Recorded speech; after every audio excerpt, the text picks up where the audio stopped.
And let's cross now to London and speak with Vicky Pryce. She's Chief Economic Adviser at the Centre for Economics and Business Research. Welcome back to the programme, Vicky. Now, with nearly 1 in 5 adults holding $130 in savings, how vulnerable are UK households to falling into debt or financial distress if another economic shock hits? The interesting thing is that we're already seeing some stress in that respect. So households have been squeezed in terms of real disposable incomes, mainly because they're paying more tax now, even though wages have gone up. What we find is that in the first quarter of the year, those fell. So household disposable incomes went down by about 0.8%. So that's quite a change from where we were before, where they had seen an increase. And that, of course, is putting extra strains on individuals and households. So what we've seen is that since the first quarter, there has been also a deterioration in finances more generally. We see that unsecured debt defaults are beginning to go up.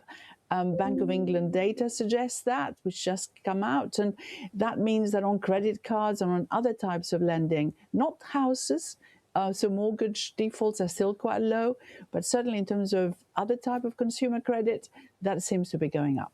Now, unemployment remains below 5%. Is having a steady job no longer enough to protect households from financial insecurity?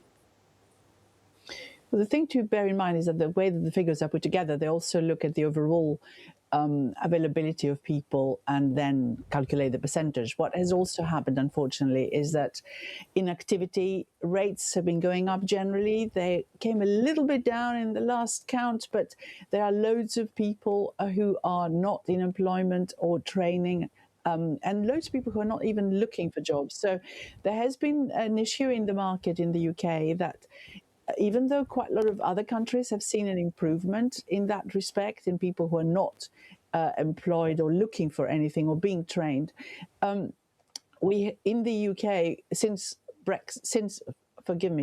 COVID, what we have seen is that deterioration has continued, whereas in other countries they seem to have improved their situation considerably. So there's quite a lot of concern that the COVID impact has been longer in the UK, that there are lots of mental health problems. It's one of the reasons actually why there are concerns still about the increase in the welfare bill, keeping people who have these issues going, who cannot work. And that's a concern about the market more generally.